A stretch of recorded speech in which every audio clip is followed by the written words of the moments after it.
This meeting is being recorded. March 22nd at 7 o'clock, and I will call the FinCom section of our meeting to order. I'll take a quick roll call. Peter?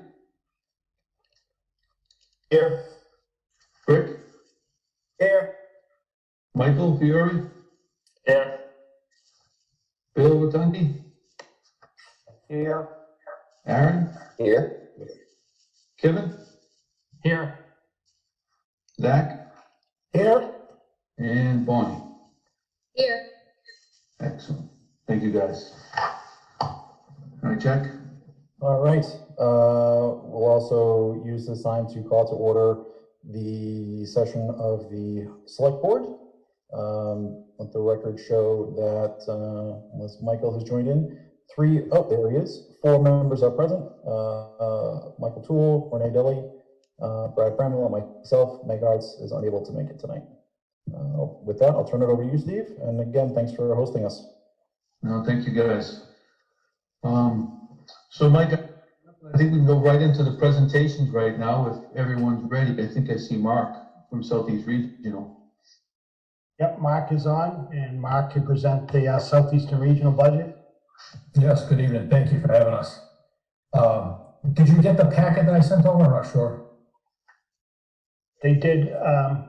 Do you want to share, or do you want me to share, Mark? Do you want to share? I didn't have, sorry, I didn't know you wanted me to share I can do that. it. Okay. Hey, Mark, before you get started, just a couple of questions from our perspective. If you could just lay out, I know, challenges that you're having either in FY21 or potential challenges in FY22. And then just curious, I know there's they'll pass the next bill where there's some funding for schools involved. Is that going to have any impact on our assessment in FY22? I'm not sure. So that's actually in my presentation. I can talk about that now if you like, or if you want, when I get to the presentation, you tell me. No, you can go through the presentation. I won't interrupt. Sorry. No problem.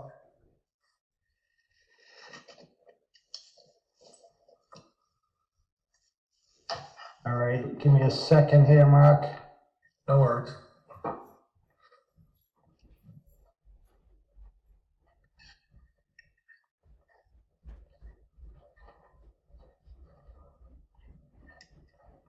And Mark, if you would, well, we have several new members. If you could just kind of give a high-level overview of Southeast Regional, how it services the town. I think everyone's familiar, but we do have a couple of new members that might be helpful. Yeah, so definitely. So Southeastern Regional, we're the vocational school in Easton, Mass.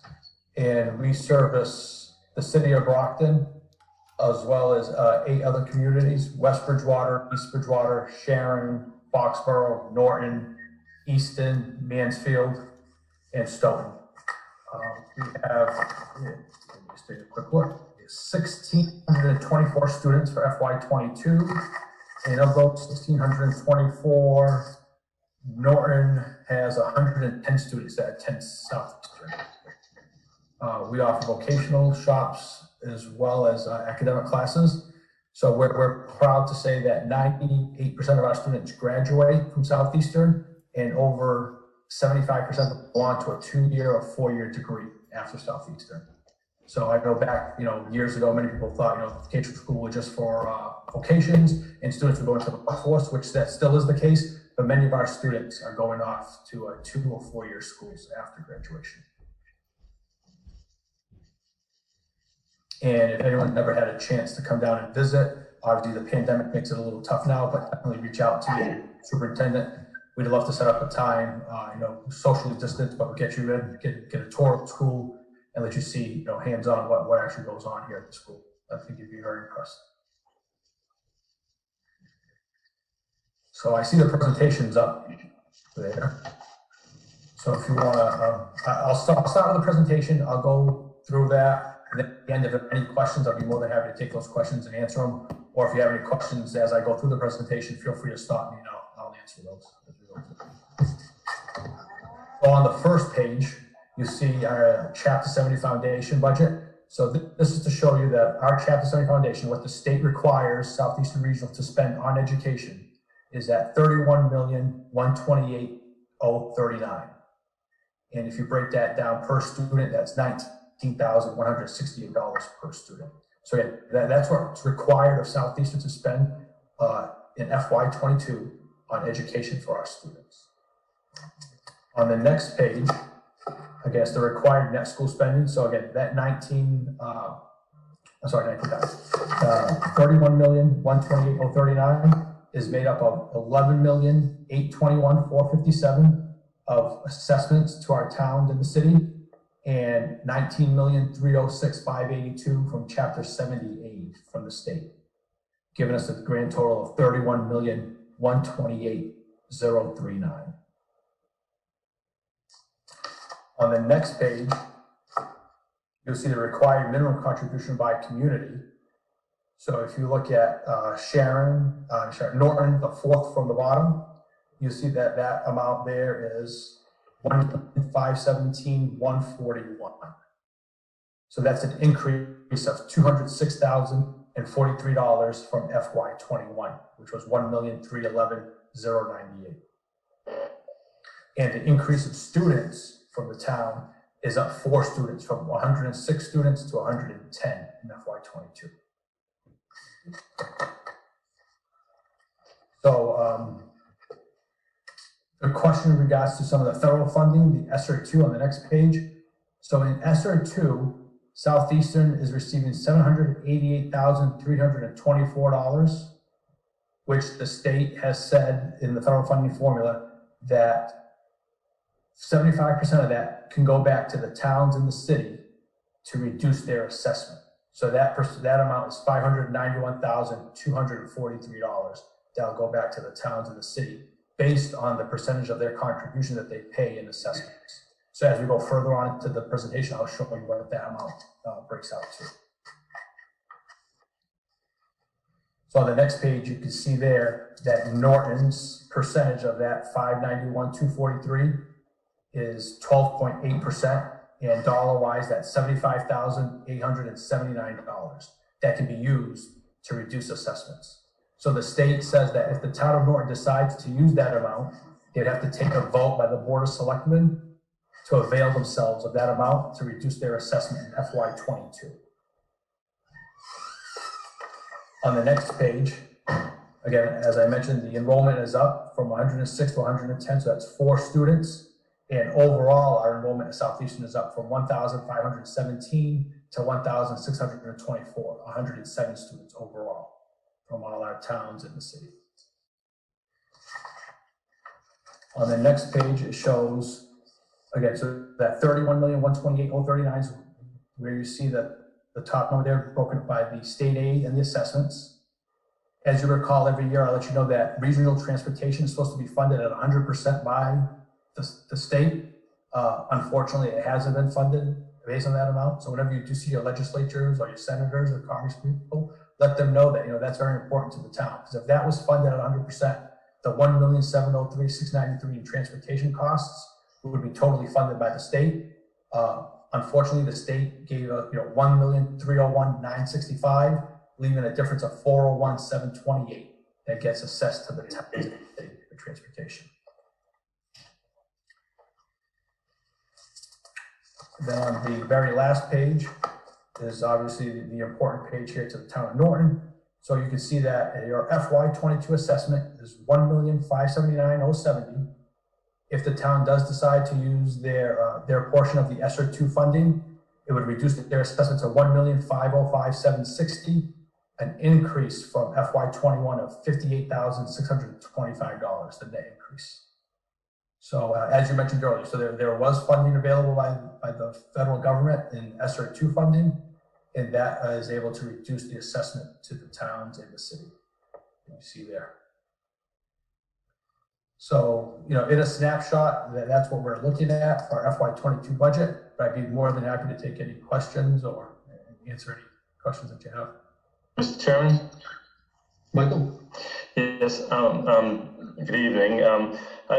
Going back to the number of enrolled students, Stoughton has one more student, I believe, yet we're paying more in our assessed value. How does that work? So the formula is broken out based on wealth, community wealth, and property values. And it goes back usually about 2 years in the formula. So the state aid is geared around the wealth and the property values of each town. And student enrollment, obviously. Okay, thank you. As you see, Brockton pays the smallest per cost, but again, their wealth and property values probably the least of the 9 communities that we have. Yeah, Norton's known for its wealth.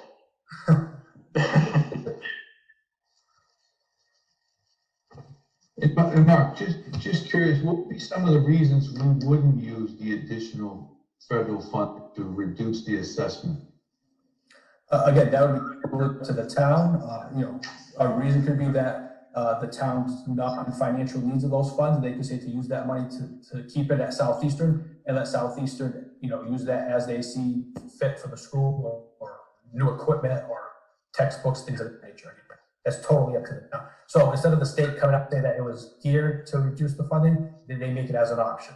So I can't presume or assume that towns won't take advantage of it. I'm going to assume that every town in the city will take advantage of that amount. Okay. And then just as we go through this COVID world and we're going through, I assume there's some savings in this year, FY21's budget. And then how does that work overall in the assessment, assuming there is something? So as you recall, the FY21 budget, there was no increase from FY20. So FY21's budget is the same numbers as FY20. So even though there may have been some savings, those savings were used to be able to balance the budget because there was no increase from FY20 to 21. And I just mean if we're assessed at total budget is say 30 million, if during the actual FY21 school year, you only spent 20, what happens to that $2 million that was not spent? Is there any impact to the overall assessment, or that's just going forward? So if you recall, as when I started the presentation, our budget is based on the required minimum that we need to spend. Right. We have to spend that amount based on what the state has said for. Again, we're not over the minimum. So if there was additional money that would go back to, so first, if we were over the minimum, if we didn't spend that full amount, it would go back to the communities in assessment reduction. But because we're at the minimum, we need to spend that amount. If not, we don't require minimum net school spending by the state. All right, thank you. Is there anything for the finance committee? Mr. Chairman, Zach? I got 2 questions. One, is there any fees involved to the students like there is here in Norton? Do you charge bus fees, sports fees? What are the fees at Southeastern? And the second question is, I see a bunch of construction going on over there. How is that construction assessed to the towns? So the first one, so being a regional school and part of the regional agreement is regional transportation, which the state is funded 100%. So there's no bus fees to any of the students. No, we can't charge the students because it is funded through the state for transportation. And athletic fees, there are no athletic fees. Based on our free and reduced population, we do not charge any fees for athletics. And the project out front is a performing arts center. So if you go to my presentation, if you go back a couple of pages,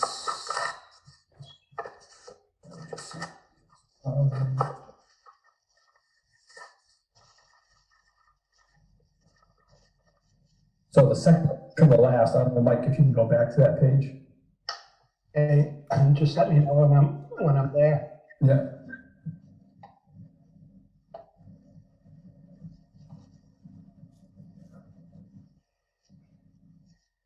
Right there. So if you can see there, there's the bond payment, the $489,810. So that's a payment that we had on the books for our bond, and we were able to refinance our bond to a lower amount. And actually, the local assessment being $320,000 to the town is actually less than what it was prior to that bond payment. So that's the bond payment we're using as we refinance to pay off the Amoresco project. So it's through our local receipts and that assessed value of $320,000 to the community, which we've had on the books for the last, so I've been here for at least 10 years now, and that's been there. Thank you. Hey, Jack, I don't know if the select board has any questions. I have a question, Steve. Oh, is that Rick? Go ahead, Rick. Yeah, it's actually I'm sorry. Good evening. It's a comment, first-hand comment, and then obviously just a couple of questions. We, our company, back in January 20, got involved with Southeastern in an internship program. And I just want to kind of express to Mark that we could not be any more pleased with the students, their willingness to learn, their talent that they bring in. And these are paid positions as an intern when they come on board. And just been a real good win. And I think there's 4 of them, and they graduate this June, and I believe they're going to be coming on as full-time employees. So just want to say that we run a great program over there, at least from what we see. And I guess my question would be, how do you compensate for or adjust towards, this is a test in school, so the student enrollment's gone up about almost 7%. Do you have to add more teachers, or how do you adjust to make that adjustment into whatever discipline is the popular programs? So first of all, just want to thank you and your company for taking on our students, because without you and your help, our mission wouldn't be accomplished. So thank you to start with that. Our school, our school is not a testing school, so there's no test to get into Southeastern Regional. It's blind application. It's an application process. That's really based on the students' grades, their discipline record, and attendance in their prior schools. So that's how they're scored, and that's why not all students get accepted into Southeastern. Again, we have roughly 375 spots with over 1,000 applicants every year for those spots. So again, so it's not a test that they take. It's just, again, when you look at their past enrollment at their junior high school, their grades, and their discipline, and they're scored on those factors. And then the students with the highest score or points that there are the ones that are accepted into the programs. But again, we never know what community they're coming from. We don't know if there's any special needs, or those are all things we find out after the fact. So when they all come in, it's a blind process. All students are ranked on the same criteria, and then that's how they're accepted. Thank you for the correction. I guess I kind of expressed it wrong. But what are the popular programs now? The most. So this year, very, very big legal and protective, our culinary program, automotive, carpentry. There's always those tier programs that are always the part of the programs. But every year it changes a little bit based on the population and what the students are. Right. I know that just the students that we have for plumbing and HVAC are very, they come in prepared and knowledge and want to learn. So again, kudos to our instructors, who are a lot of instructors. They're from the field, so they've been out there. They're past plumbers, past electricians, past carpenters, certified in the vocational education program, tested to the state, and then become teachers. So without those teachers, we wouldn't have the students that we have coming out of our school. Great, thank you. No, thank you. Mr. Chairman. Go ahead, Michael. Mr. Morris, Michael Toole from the Select Board. Kind of almost touching that where you were, is you're saying you have 300 positions, 1,000. I mean, that's almost heartbreaking, right? We have children that want to trade, and we can't kind of get them into your program. And I know you would accept everyone if you had all the means. Are there any thoughts on how to up that number? Yeah, so if you look at our Different methods. where we're at in Easton, we're on the Hockomock Swamp. So unfortunately, a lot of that land's not buildable, so we can't, 7 years, roughly, we did the renovation expansion to the school. So we were able to, renovate, expand some of that footprint. But we're at the point now where we can't. We're landlocked where we are right now. So without, the only other way would be to build up, if we were to build up on the school. Look at that. Again, we're always looking at new ideas. If there's space we can rent somewhere. We have some evening programs where we're allowing students that are in the high school program that haven't been able or haven't been accepted, but yet they can come back at night. So we're running a program right now where some students will, take their academic courses throughout the day at their comprehensive high school, and then come in after hours and do the vocational piece. So we're opening it up in the evenings to give some more students access to some of those programs that weren't able to get into the original process. So we're only looking at that and trying to think of a new way. Thank you. Do you have a number of how many Norton applicants? You know, and we know it's 106 up this year.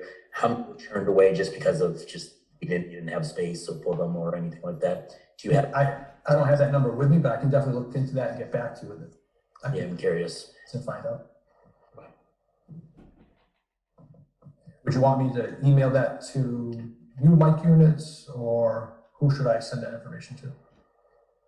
I mean, if you send it to Mike or Jack, usually they're good at getting it to both of us. Okay, I'll make sure I get that to him. Great, thank you, sir. I appreciate it. No Appreciate problem. what you do too. Thank you. Renee or Brad, any questions from you guys? No, I'll just remark, like I usually do, regarding Southeastern. My wife, when our children were in middle school, went back to the adult education portion of the Southeastern Technical School, or whatever they call that academy, and we got her LPN there.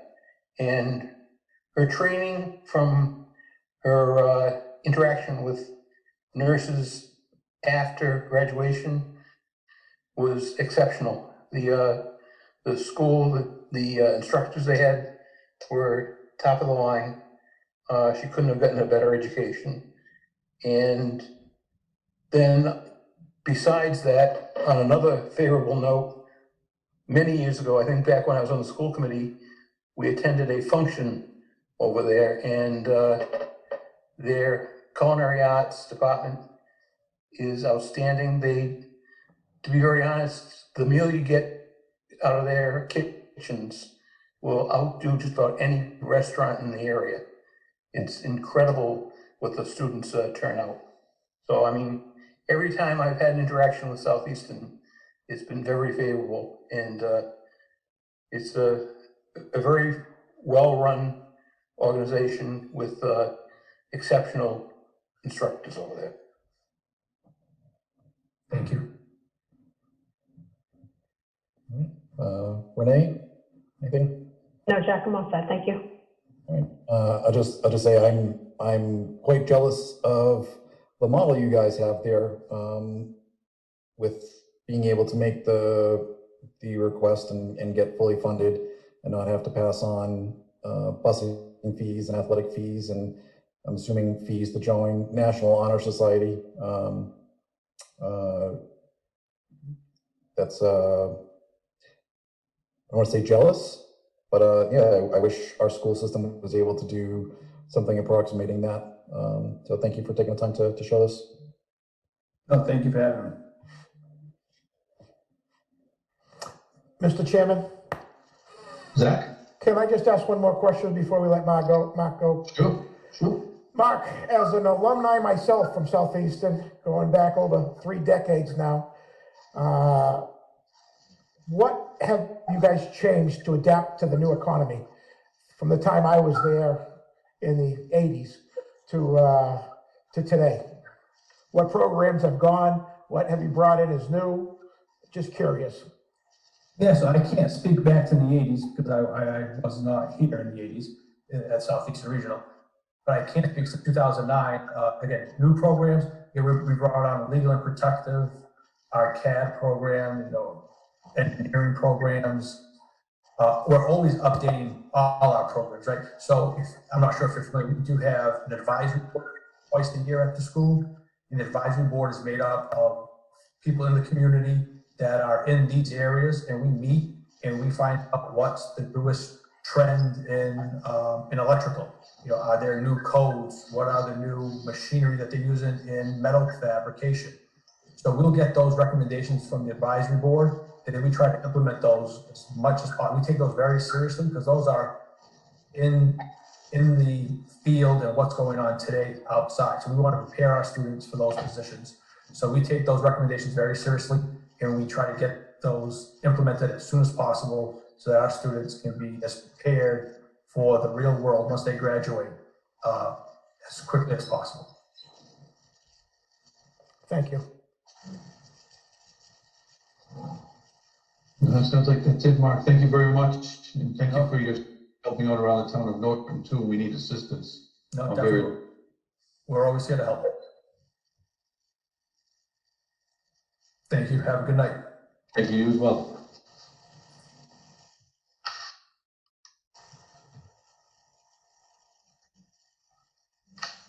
So Michael Eunice, do we have somebody from Bristol County? Is anyone on from Bristol Agricultural? Do you want me to put that up? Please. If they don't show up, does that mean it's free? Like the grocery store when the thing doesn't scan?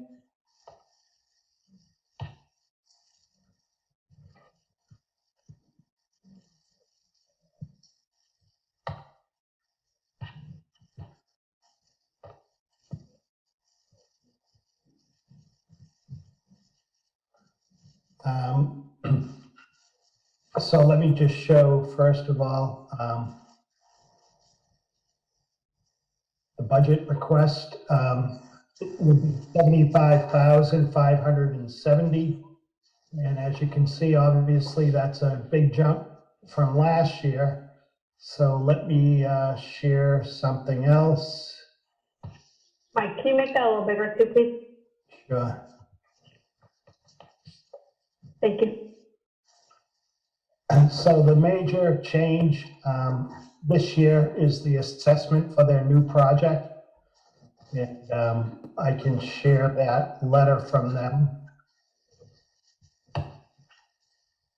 I find it. So, did it switch to the letter? Yes. It did.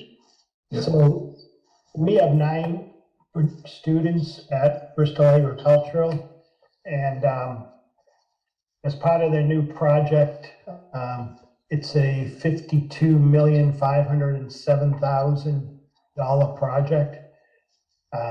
And they gave us a scenario of 3 different rates. They don't know which rate they're getting yet, and what it would cost us per student.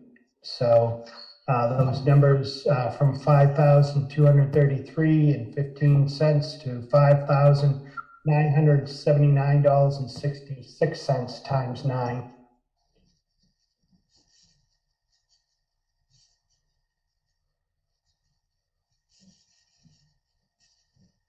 So Mike, it sounds like this would be assessed just based on straight division and not any sort of complicated formula based on property values? Correct, yep. And also the question we'll have to ask, obviously, Bristol Agricultural High School is the same thing that was asked of Southeastern. Will they be getting money that they could use towards the budget from the federal government? Mr. Chair, Was that Zach? that was Pete. Peter, go ahead, Peter. So Mike, I didn't see the numbers long enough up on the screen, but what's that come out per pupil for us? Let me go back.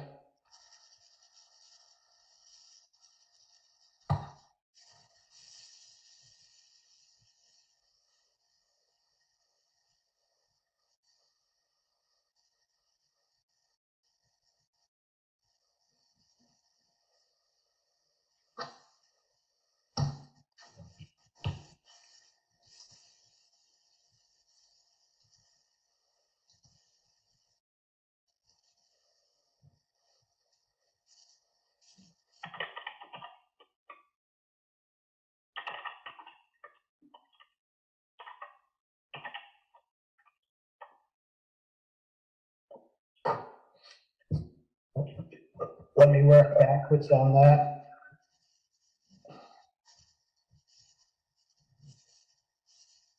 So Mike, is this, I'm confused looking at this sheet. Is this their entire budget or is this ours? So our assessments in the middle there, that Our assessment is the 75,570, which would include the budget for the students plus the building project.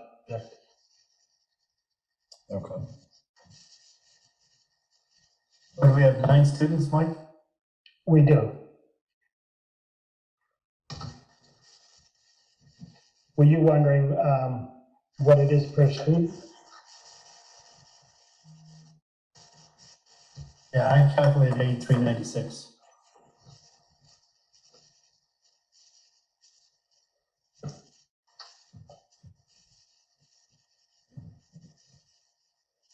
$75,570 divided by 9. All right. Okay, I thought you were looking at just the tuition, No, just, exclusive of the project. No, okay. no, including the project, so is it, so 75,570 is what they're charging us for the 9 students? Right. It's still a bargain, it's half the cost the Southeastern Regional start charging us. Right, they are always lower.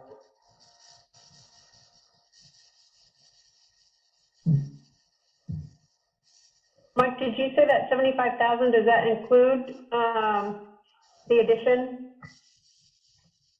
That, the of the seven, bond or no? yeah, the 75,000 includes the tuition for the 9 students, plus our assessment for the bond. Okay, thank you. Yep.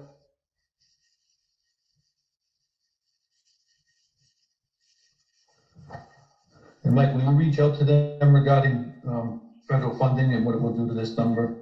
I will, yep. So just, and I know we're kind of jumping around here, but this seems very disparate here. Looking at the allocations from Southeastern Regional, it's like 13,000 and change per student versus $2,300 and change for Bristol Aggie. Like that is not an insignificant chunk of change there. Yeah, like I said, a bargain. What is the cost per? One end, or we're getting taken advantage of on the other side. Yeah, That's just, those numbers are really far apart. you're subsidizing the other towns, the Southeastern Regional. Yes. It's Yeah. subsidizing the 889 low-income students. What is the cost per student for our own school district? That would be my next question, that we'd have to look at our town, but the school system requested. Yeah, I'm not sure off the top of my head, That was one of the written questions I think we submitted to the school, at least I submitted to the chairman. Yep. And those will be forwarded to the schools tomorrow. We're waiting for the end of day today, so.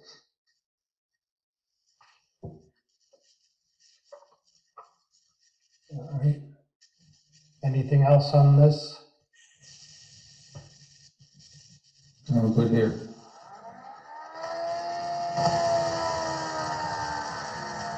Is that a, Jay?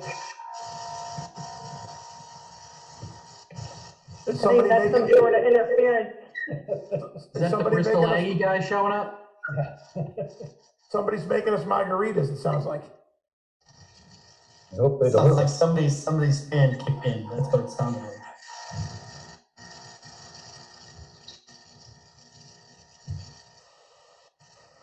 Did I It's gonna.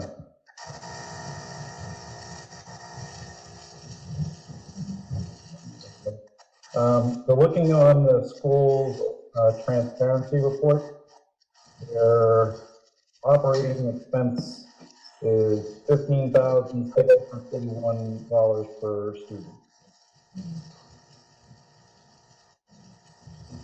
I'm sorry, Jack, can you give me that number again? Yep. If everybody could mute, I don't know where that's. $15,681. And I'll put the link to their transparency report in the chat, so everyone can kind of take a look and poke around. That's obviously without context, and that's just a number that's publicly there. Thank you. Yep. And that link is in the chat there.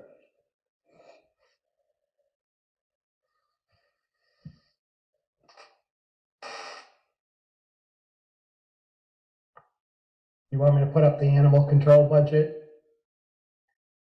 Yeah, please. Unless anyone has any more on Bristol County or Southeast Regional at this point. No, go ahead, Mike, to the animal control.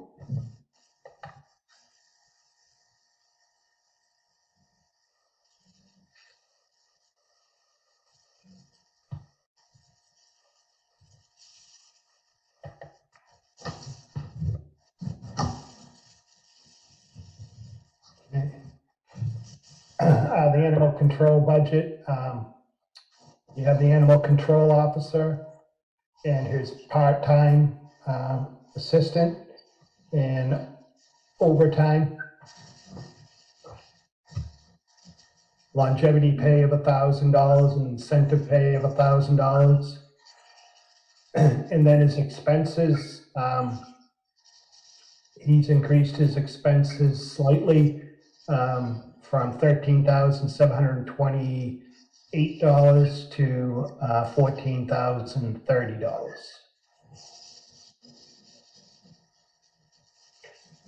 Brian does a great job. He's in his 21st year, I believe, with Norton.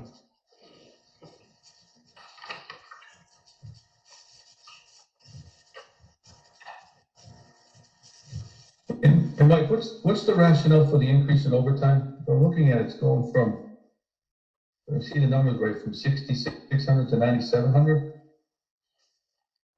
Just unfortunately, the amount of calls that he's been getting on weekends. We've actually lowered it.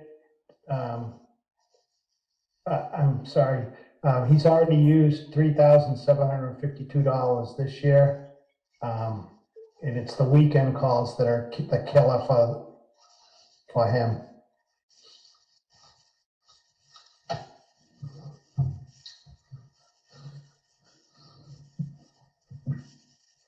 And on this budget, this longevity incentive pay, is that contractual? Is there a contract here? It is. This position's in the Steelworkers Senior B Union.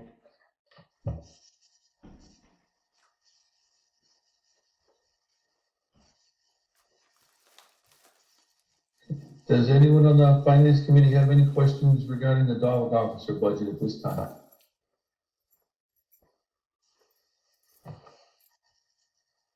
Okay. All right, how about my select board finance?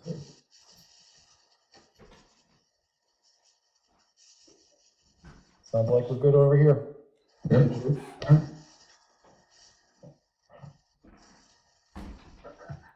And now, let's see. So we were talking about, I think I gave you information on the American Rescue Plan. And the town accountant, myself, the school business manager and the superintendent are gonna meet tomorrow to try and figure out what we can use of that money towards the budgets to try and soften the blow. As you saw for the first run, we're still short of about $700,000, but we want to look and see what we can use from the American Rescue Plan. The town is receiving 1.97 million from the rescue plan, and the school department is receiving 1.789 million. So a significant amount of money. We have a couple of years to spend that money, and we're still working on our CARES funds that we have until December to spend that. So hopefully we can use some of this money for the budget next year. And as Southeastern said, where you can use the money that they're getting. So that'll hopefully soften some of the blow to the budget. And the money is supposed to be available 60 days after the bill was signed. So. All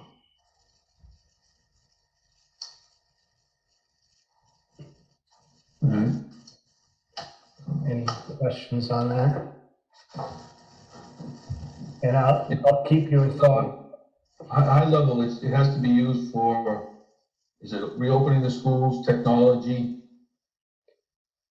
Yes, sir. Yeah, it can be used to replace lost revenue due to the pandemic.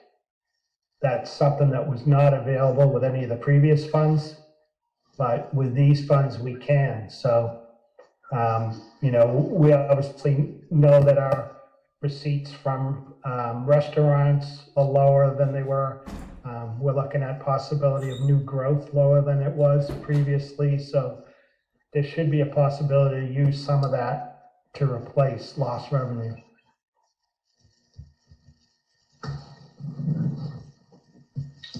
The CARES funds and the FEMA funds were mostly coronavirus related directly. Now with these funds, you know, whatever the schools have to do as far as providing services in the summer for students, you know, they can use funds for something like that. And also you can use the funds for improvements for ventilation in the buildings. Have they given you any indication of what the reconciliation process is going to be to confirm the funds are used for X, or are they even going to go that route? The only one we're concerned about with that, because is the FEMA funds. You know, we're expecting the beginning of April to get our first payment from FEMA, so we'll have an idea of what was covered. And the CARES funds, you know, we've gone through the state and had everything approved for them, so I'm hoping it's going to be, there's not going to be a real difficult reconciliation. We'll leave that up to James. Capable hands. And I don't know if you wanted to go over fixed and shared? Yes, please. All right.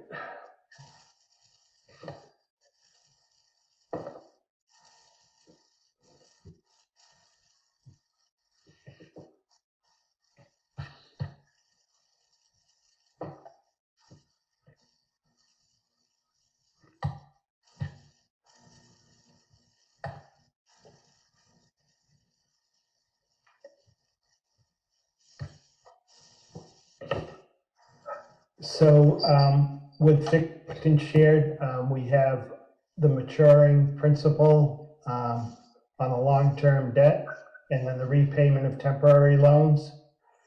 And then, so that is $1,946,319.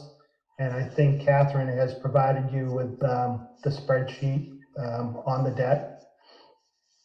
And the interest payments on long-term debt, interest on notes, $520,028.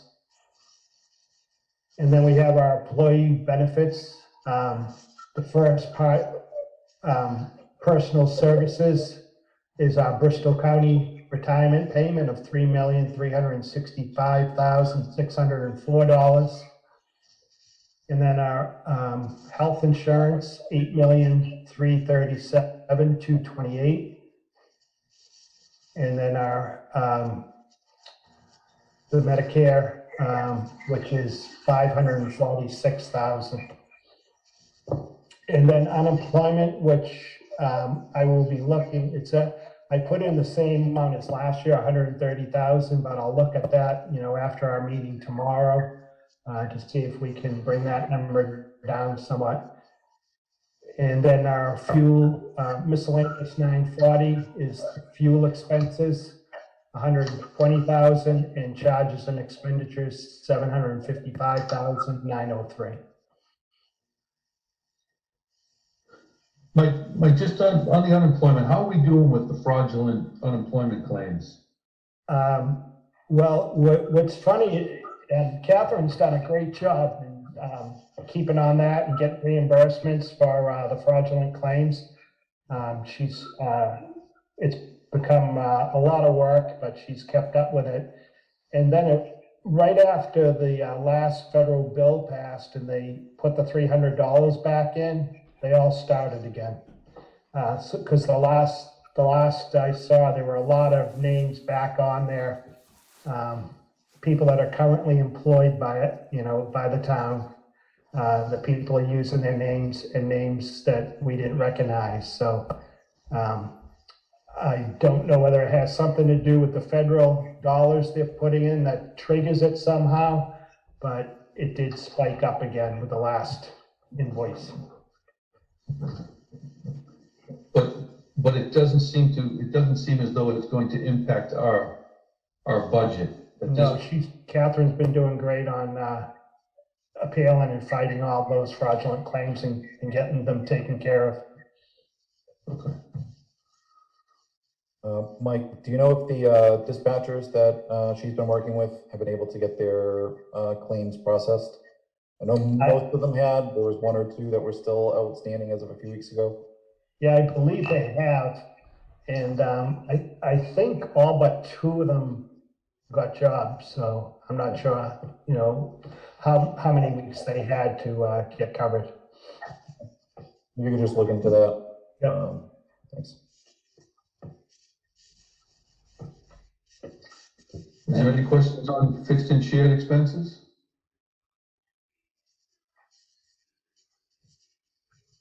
Okay. And then the other items are just some of the smaller budgets. Let me find those and put them up.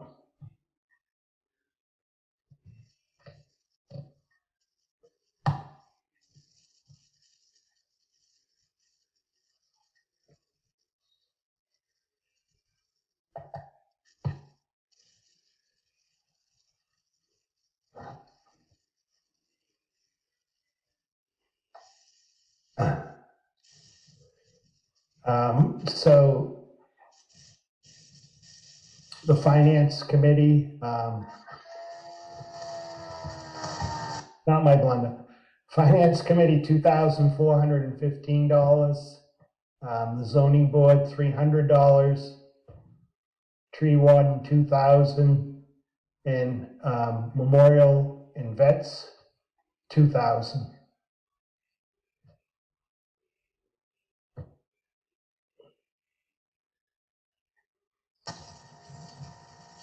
Any questions on these small department budgets or town offices?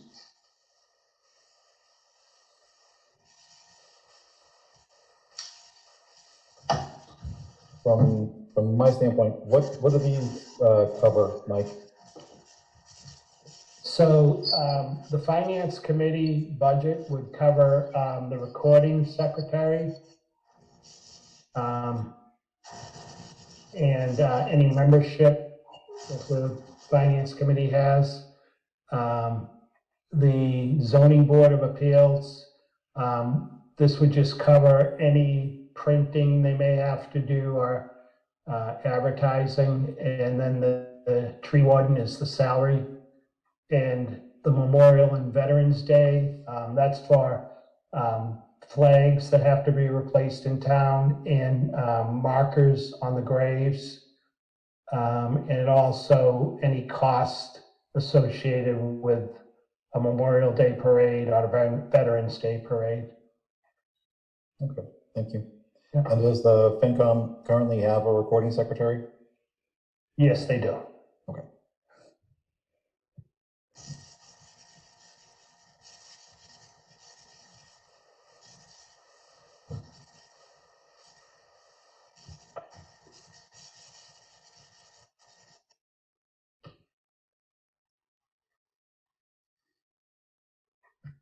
Any other questions?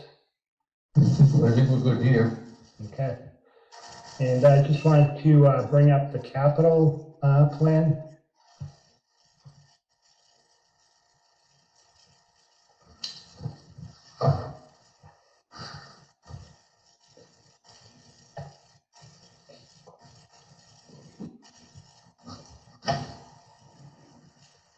So the capital committee has met and voted. They will be meeting again. I did talk to them individually, and they gave me the okay to move forward with this individually, and then they'll get together and vote later.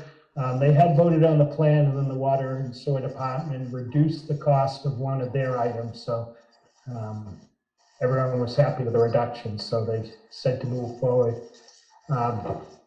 And I think we went over this before with you. The first item is to replace the Arrow Hive wireless access points. So this is in the town hall, upstairs and downstairs, police department upstairs and downstairs, fire department upstairs and downstairs. There's a couple in the highway garage, also COA. So these are, a couple of them are burnt out already. They're over, they were installed in 2011 and they need to be replaced. Can't Beat It Read, this is conservation, the next one. So Can't Beat It Read, they need some renovations on the building out the back, the bunkhouse. There's some rotted fascia boards and some posts that need to be replaced. And then also, as part of the forestry program, there's some trees that need to be cleared, that are blocking paths and ways in. So that's $14,400. And Jennifer's applying for grants to help defray the cost of both of those. Under the police department, Brian put in for 3 new cruisers, and right now, capital funded 2 of them at $110,000. And then there's also an item for HVAC unit replacement, and that's $45,000. He has 3 units that need to be replaced over at the police station. And I know that Train is looking at that to see if it might be part of that project. And if it is, and this can be removed, it will be. But if that project isn't going to be able to handle this right away, they may move forward. But capital wanted the money in there anyways, just in case.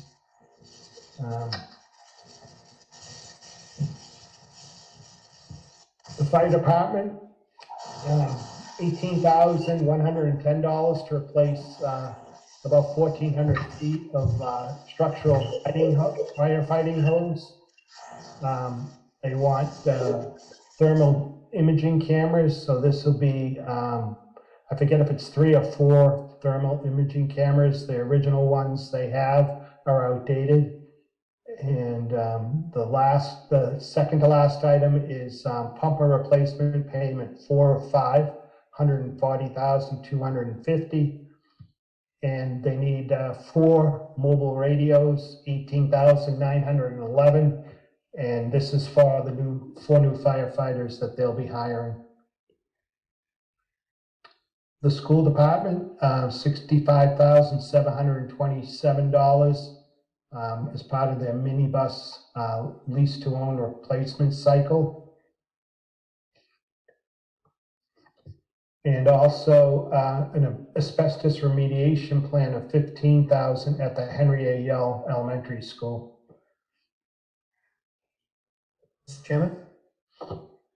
This is Pete. Go ahead, Peter. So Mike, if you go back to the other page, I did a quick calculation of that $18,100 for fire hose of 1,400 feet. Mm-hmm. You know, it comes out to like $1,300 a foot. Just an FYI. Yeah. It's expensive. Yep.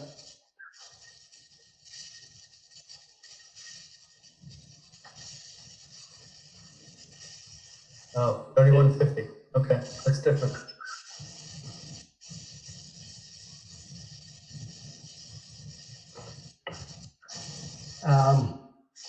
And then the highway department, Peterbilt truck, payment 4 of 5, 36,000. A new Peterbilt dump truck that he is replacing a 20-year-old Volvo dump truck, 28,150.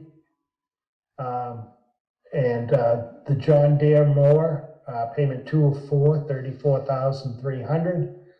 And the utility tractor, payment 5 of 5, 33,000. And then under the tree department, the bucket truck, it's our payment 3 of 5, 53,400. The next item is for recreation at the Everett Leonard Pool. The $11,024 will cover ADA compliant work on the chairlift at the pool. There's work that needs to be done to that this year so that it's ADA compliant. And also the pool house, there's some areas of rotted wood that need to be removed and replaced. And then the sewer department, the Cobb Street pump station, $300,000. And then the Knollwood pump station, this is the one that was voted at 100,000, but now they got estimates in, and this will be 57,000. And both of those will be using retained earnings to cover the cost. Under water, they'll be using 33,000 of retained earnings to cover the cost of a Dodge pickup. And wells 5 and 6, phase 5 completion, $725,000. And then that'll be a borrowing. And then White Street and East Main Street water main project, they'll be using funds that are left over from the Reservoir and Elm Street project, and that'll be $350,000. So that is up at the area of East Main and White Street. That work will be done. So the total plan, capital requests, $656,818. From ambulance reserve, $69,129. Borrowing, $725,000. From sewer retained earnings, $357,000. And from water surplus retained earnings, $33,000. And then the transfer from other articles, $350,000. And the total plan is $2,190,947.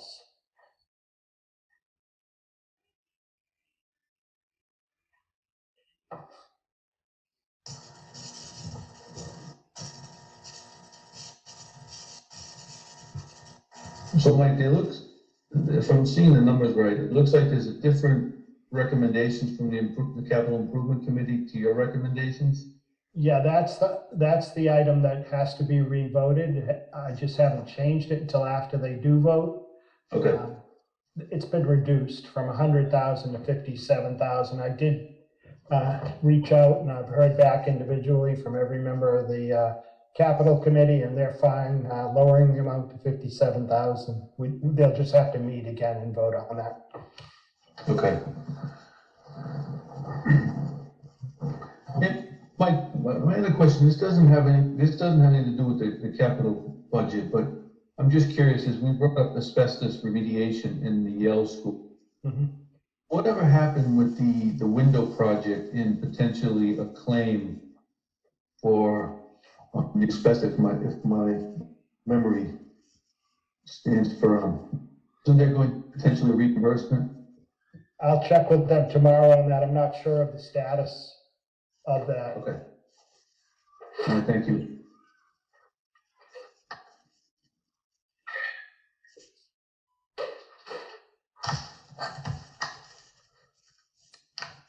Is there any questions on the capital budget?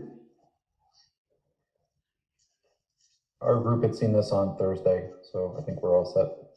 Okay, perfect. Thank you. Mike, do you have anything else for us at this point, Mike? Units? That's all I had for tonight. Okay. I just want to tell you a story. The guys from Train were in the town hall today, and the look on their face was priceless. They were just looking around and they're like, I don't know if there's anything we can do to this building. And then they were down at Highway and they said to Keith, at least you have windows you can open to exchange air. I don't know what they do in that building to exchange air. So that's a good segue and a good plug for There you tomorrow. go. Info session for the upcoming debt exclusion, 7 p.m. on Zoom. I believe the information is on the town website as well as across social media. Mike, myself, Dinah, Dr. Baeta will all be there to discuss the projects, answer any questions, and should be a good time. So hope to see you. Jack, I may be there for tomorrow's meeting before the planning board meeting, and may be there for March 30th. All right, sounds good, Peter. Support. Hey, Jack, with that said, good luck on that. But is there any potential to reach out using that push notification system to let other people that don't have the avenues you've used, social media, town website? I can't think of who else would reach out for it, but. I defer to Mike on how that system works. If we could send out an email with some of the information directing them, I think that would be a phenomenal idea. And I'll check with Charlene on how to do that. Okay, thank you. And when we're talking about the town hall, if I could just share something else with you.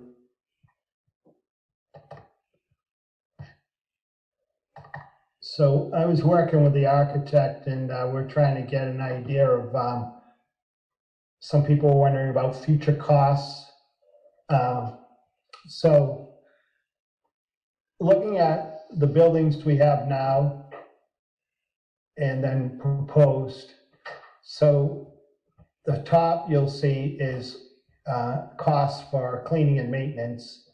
And it looks for the town hall an increase of $4,289 and the senior center $2,614. Then and these are all hypothetical because based on what we've been talking about now, there'll be no gas, it'll be all electric, but that'll all depend on a final design. So with that, if there is no gas, there'd be a savings of $2,954 at the town hall and $2,557 at the senior center. For electricity, if you look at the senior center first, they'll go estimated based on the projects that he had, square footage wise and everything else. The current is 2,198 and they'll go to 7,584. So it's an increase of 5,385. Now the town hall, our bill from National Grid is 37,642. And based on what he's saying on the improvements and the energy efficiencies, our bill would be about 15,680 But with that said, our actual payment on our 37,642 was zero because of the solar credits that we get from the Hill Street landfill. So if we're getting credits for $37,642, you can anticipate that when these two buildings go up, the credits would be moved to these two buildings. So it would more than offset any increase in electricity costs due to the increased size of the buildings. So as I brought the guys from Train through the building today and they saw all the electric space heaters under people's desks, I think they were thinking that same thing, and that's what we're thinking here, that with the efficiencies, there should be some savings in the cost of electricity. Even with the larger size, you just won't see a huge boost up. So, Mike, you said it's anticipated that we'll get those solar credits to the new buildings. Do we know that for sure? Well, they will. They've got to move them somewhere, so we'll request that they move them here. We have to, we have to use them, so we'll just move them around. Right now, they're applied to the largest users in the town right now. So regardless of if they went to the town hall, they would come off somewhere on the municipal operating budget. Correct, yep. So, right now, a number of the schools receive credits, and the water and sewer department gets them for some of their pump stations. And so we would do the same. These credits would move somewhere else.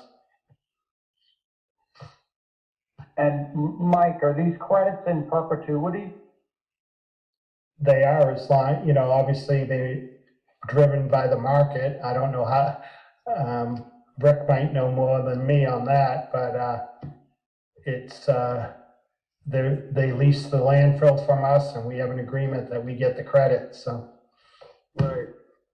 Mike, what type of product is the new town hall and senior center? Are they looking for heat pump equipment or boilers, furnaces? What? They are looking, his thing is more or less like the mini splits. Okay, yeah, the heat pumps. Yeah. Yeah, that's all electric. Yeah. Driven. Oh, okay. But as I said, if the projects are approved, then we got to go out and hire an architect and sit down and design the buildings. And so it all depends on what the final. Yeah. Okay.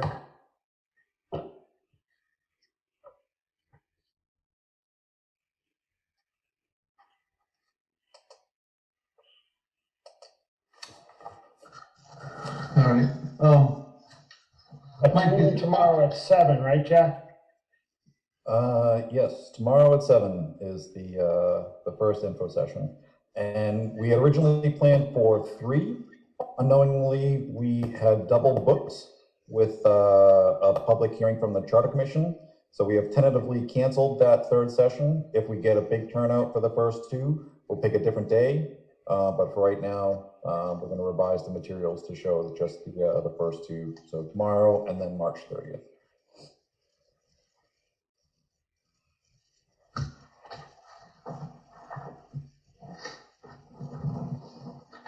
And at your next meeting, Steve, I anticipate having a company that's looking for a TIF.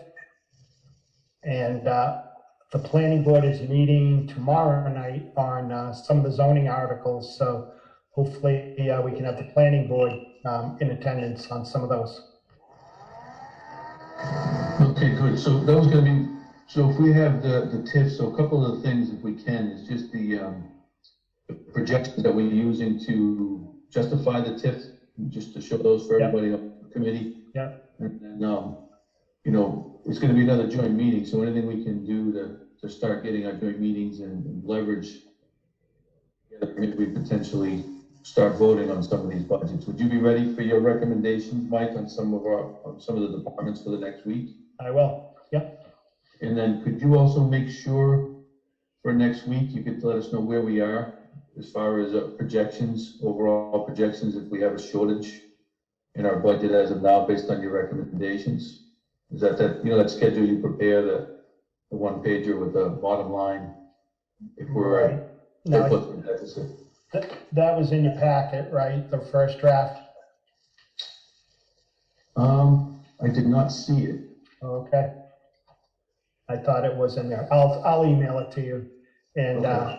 I'll email you tomorrow morning, and then I'll get back to you with an update once we all meet and decide what we can do with the federal funds. Okay. Okay. Hey, Mike. You'd mentioned that Catherine sent around a debt schedule, I believe. I don't think that I received it. I don't know if the rest of the select board did, but can you see that it makes its way to us? Sure, I'll send that to you. Thank you.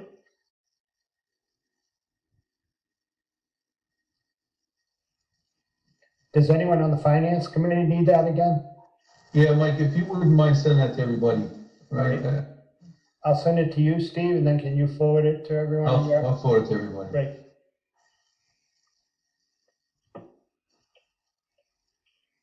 And it'll be in a printed format where we can see the numbers, right? Well,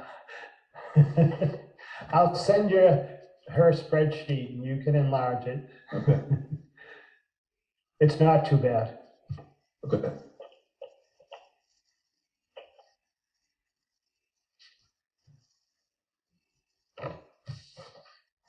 And you can see on it, there are some projects that'll be coming off in the not too distant future between now and 2023, so. Mike, could that potentially be some of those things that we think about using the funds if it makes sense to pay off debt early? Or is that outside the scope of these federal funds that are coming our way? I don't, to be honest, we haven't got the exact guidelines yet. I don't know if they'd allow us to do something like that, but if they did, we could look at that, but I'm not sure if they'll allow it. Okay. All right. I think what I'd like to do is, if you don't mind, and I don't know if the select board wants to stay on, but you're more than welcome, is to just have a quick discussion about, next steps, what we're going to do. I know we have a couple of new members, and I just want to lay out what those plans are going forward, how we're going to do that based on recommendations, how we're going to line out our meetings, our joint meetings to try and tackle some of the zoning board, because right now everything goes through the finance committee for a recommendation anyway. So we would be voting on all articles. I don't know where we are on the articles, but I'd also like to see some of the budgets, start that process, because we have to get everything done really in a couple of weeks, right? And I'd like to keep us to meeting once a week if possible on a Monday date. So if we can go back, and I know we had that timeline early on, Mike, but if you can update that to where we can walk back from the actual meeting date to what we need for approvals to get those all done, and then create that scorecard so we can see what we've voted on and what we've tackled so far. Okay.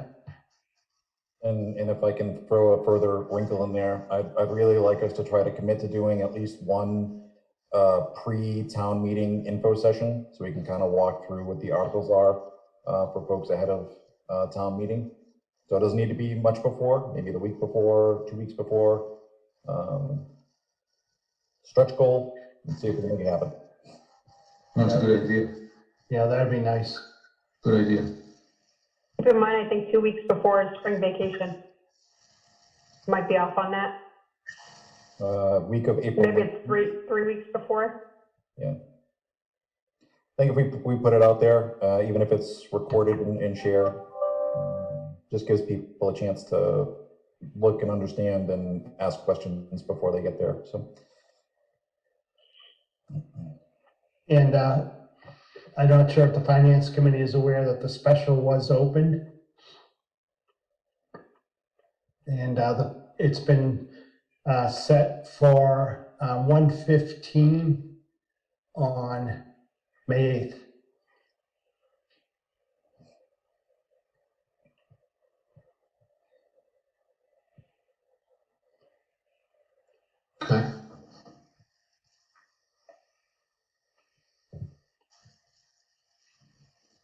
Mr. Chairman? Bonnie, go ahead. I don't know if we will be definitely having another joint meeting before the election on April 10th. Is it fair to say it's possible we would not? Yeah, I think we are gonna have a joint meeting next Monday to listen to the discussion of the TIF. Okay, gotcha. Okay.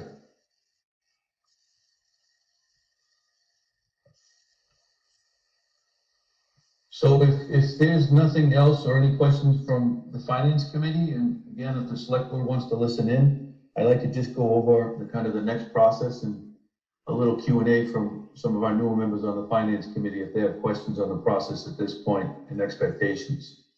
So I'll let you guys, if you want to stay on, you're more than welcome. If not, I understand. A quick poll, my board, if anybody needs to jump off, if we fall below a quorum, we'll call the meeting and anyone who's interested can stay on. Yeah, I'm gonna drop off. Okay. I got an early morning. Very good, sir. Michael. Hey, everybody. I think we just I just think we just close our meeting, Jack, and then I won't engage in that. One of the things that I just sent, I was curious if we had sent off to the finance committee what some of our priorities or what we look as very important things in the budget. Have we done any of that yet or guidance on that side yet? Not to the best of my knowledge, unless Mike's provided anything. Okay. Steve, Mr. Chairman of the Finance Committee, obviously we have to work within timeframes. Mike's laying out his budgets and kind of saying, well, what's needed and so forth. Is there any feedback you want from us? Because, personally, I've kind of preached high and low, and I won't do it tonight, about HR funding, making sure that the town is moving to get HR representative at town hall. And I really think it's important that, we giving you guys some directions that say, okay, this is something that can't be cut or not, or does this really take under consideration that the select board is kind of saying this is a priority for the town? No, I think it makes sense, Michael. I think one of the things is if Mike Eunice has that information and he's incorporated that into his recommendations, we should know about those when we're going through that department. If you will, or an overall plan, we'll look at his recommendations that we've already seen. And then we'll look at the justifications, what he's coming up with now, and try to figure out, okay, does it make sense? Yes, no. But I think anything you can add for input into that, where those numbers are coming from, will be well appreciated. Yeah, because we did ask, when we obviously had our separate meetings as well, and we asked every department what they would like to see and what the wish list was, and obviously some just can't happen, but there were some that we thought were pretty important for making sure that our kept whole in this budget for the betterment of the town. So I think what I will do, like I said, we'll circle back with Mike, Mr. Units, and we'll make sure that that's communicated maybe the next meeting or so forth in his recommendations to you guys. Yeah, it would be nice to understand those from a different perspective as far as, what is the overall plan? Is it trying to catch up, or is it something that we see that's going to be ongoing? Obviously, we saw, I think, there was a $40,000 HR study, potentially, what are we going to do with that study? What can we do? Do we spend $40,000 to get recommendations that we might not be able to do anything with? Things like that. That's part of a multi-year plan. Agreed. And I think one of the things I know with Jack, myself, Renee, and I'm not sure if I've spoken to Brad about it, but it was really for this that I want to make sure you guys had direction on what we thought was very important within this budget. And then obviously we have to, you guys' responsibilities, make sure we're working within the money that we have with Mike and so forth. But, I want to make sure that we're giving you guys our feedback on that budget, what we think is important for the future, or even if it's not done this budget, it's something to keep in mind. Like, okay, we knew that was a priority last year. Did it make it next year or so forth? So. Right.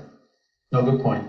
And Mike does a good job kind of getting that overall plan for the town and aligned with the funding. So when we look at it, but it is good, nice to have that narrative as we go through. Thank you, sir. And I think these joint meetings, if we can make them a more regular fixture of the process, I think allowing both groups to ask questions and to hear each other, their point of view, you're getting that real-time feedback, which I think will be helpful for both of us to kind of establish the tone. All right. So with that said, I'll entertain a motion to adjourn the select board meeting. So moved. Second. All right, motion and a second, roll call. Brad, Yes. Michael, Aye. Renee, Yes. and I too vote yes. Thank you very much, guys. Brad, get a good night's sleep. Thank you to the finance committee for what you Thank you, do. guys. Be safe. Thank you, guys. Have a good night. Thanks. What I'd like to do right now for the finance committee is we did have minutes for 3/8. I want to use those as a pre-read. So I just want to know, I want to make sure that those minutes, and I'd like to go and actually take a vote and approve those minutes. So I don't know if there's any conversation, discussion on the finance committee meeting minutes on March the 8th. Okay, hearing none, I'll ask for a vote. Actually, sorry. I'll ask for a motion to approve the finance committee meetings of March 8th. So moved. Second. Okay. A motion and a second to approve the FinCom minutes of March 8th. Any other conversation, discussion? Hearing none, I'll call for a vote. Peter? Aye. Rick? Yes. Michael? Mike Fiore?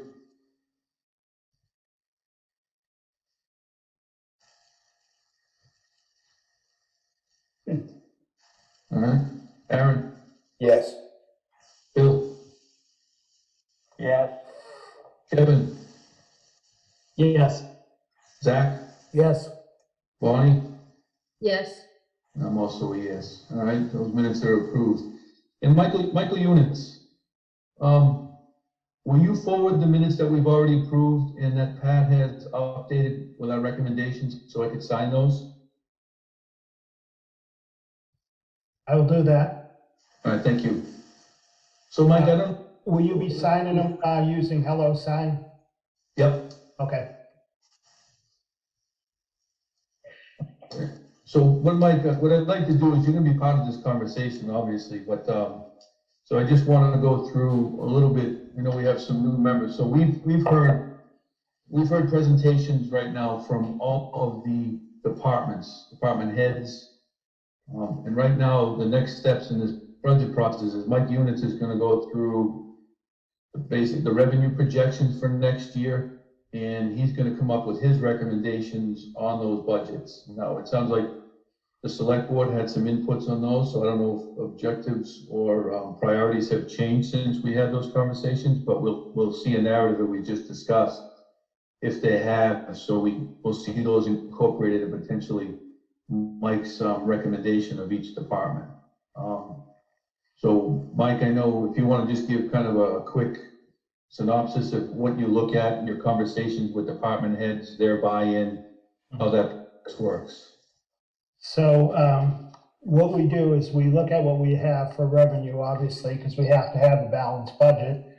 And then obviously our biggest budgets are police, fire, and the school department. So when I meet with them, I ask them, what can we hold off on till October, and possibly, have some funding then that we can add back in, but, reduce, say, police overtime, fire overtime, reduce the school budget.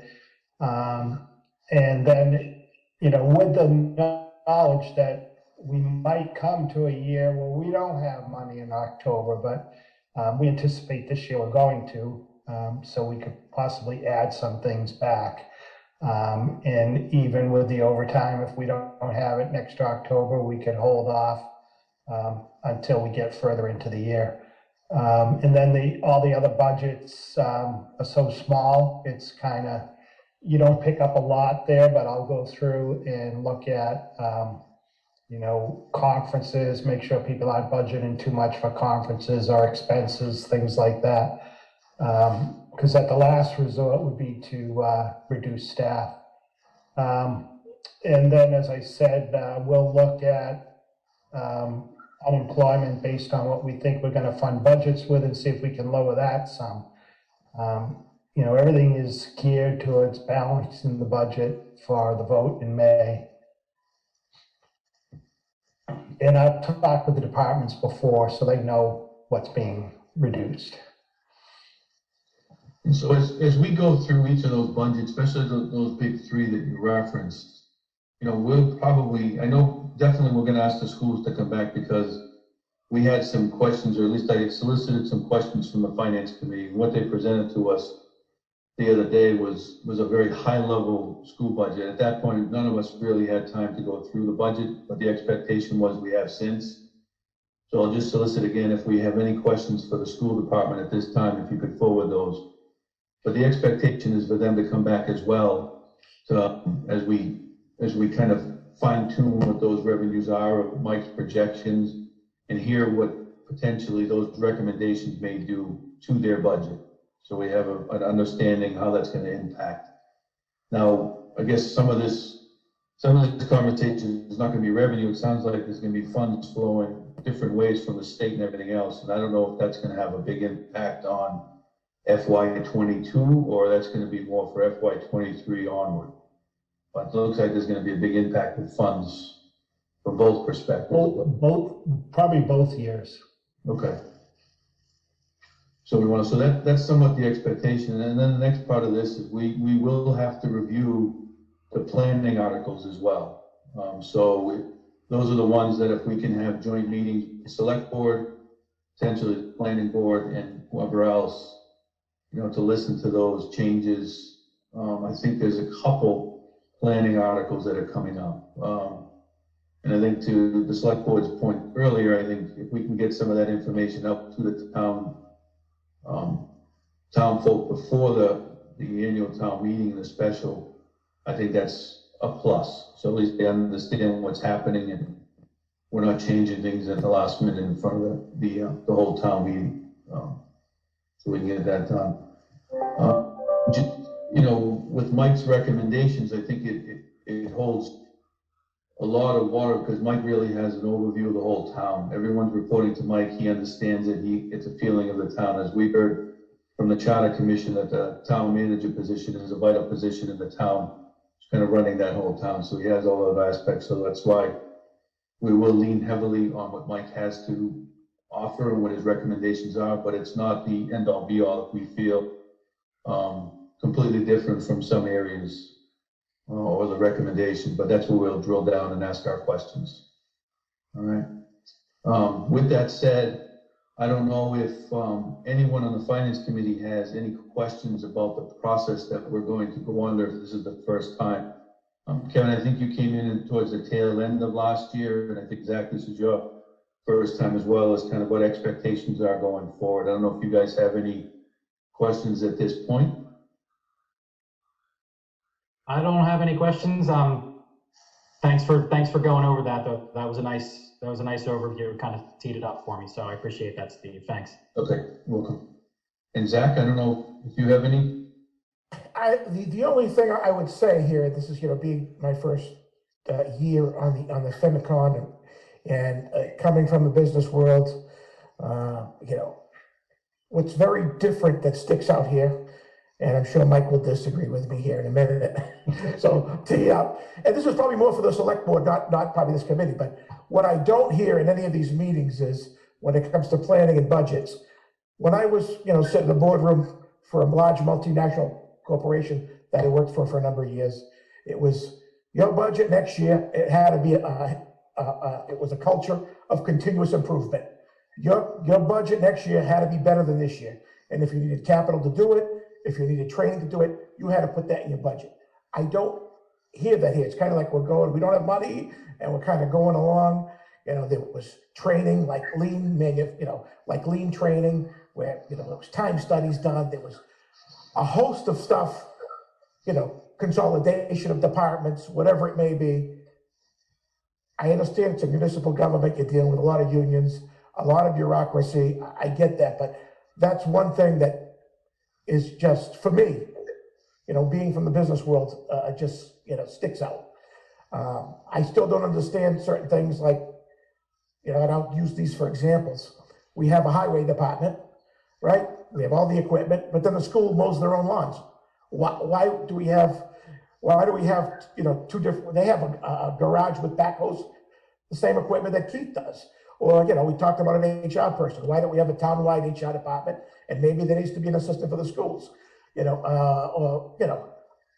IT, same thing. Why don't we have an IT?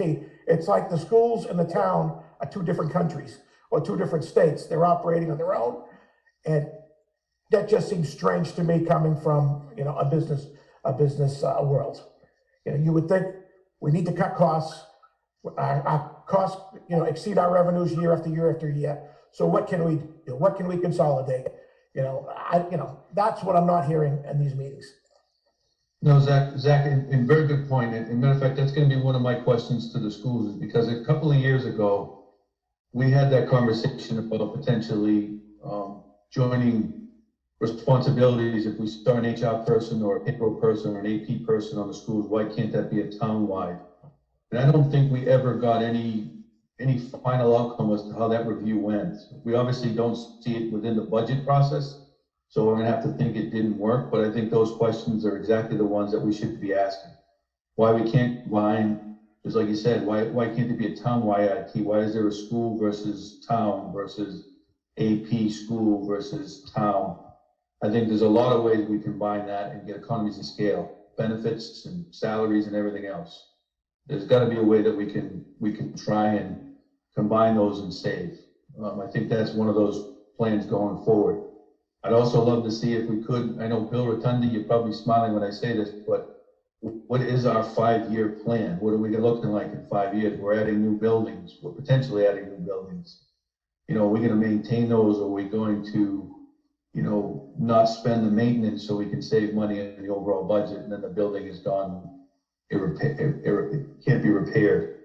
So those are things that I think we definitely should be discussing, and we should be asking those each time. I hate to see a school duplicating responsibilities and positions that the town has, or vice versa. Doesn't make sense from my perspective.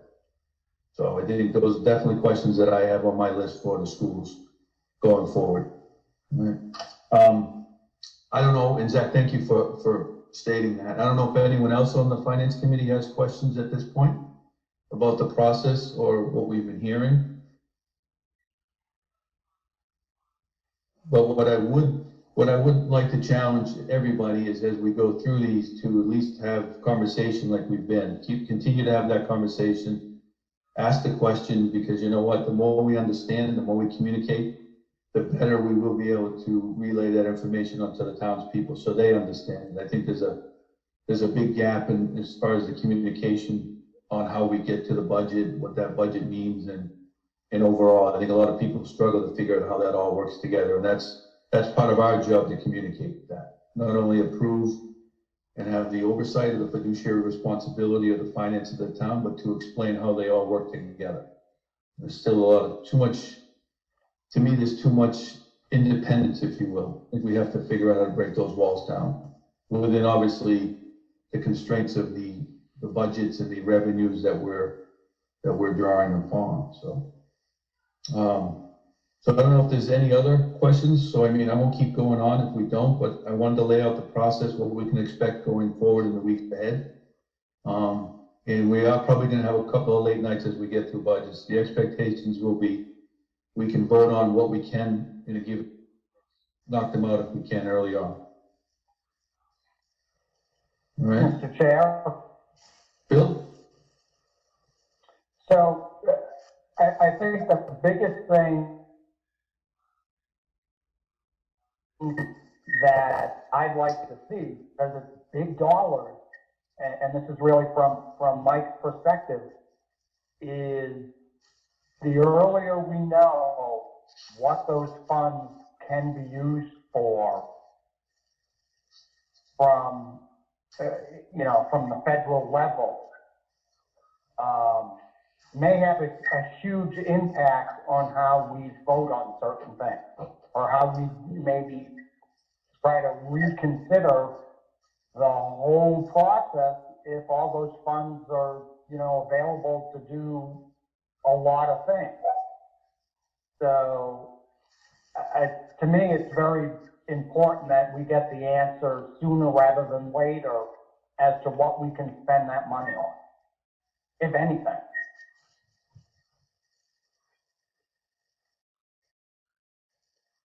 Thanks, Bill. So I think if there's no other questions at this time, then, and I think, Mike Eunice, do you have anything to add at this point? Nope, all set. Okay. Then I think if we have no more questions, I think, I just want to, one last time, if anyone has any questions for the school department, please send those to myself or Amy so I can get those over. My goal is to send those tomorrow to the schools.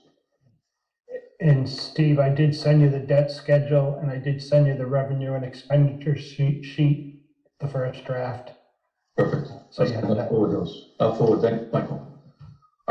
With that said, I will entertain a motion to adjourn. So moved.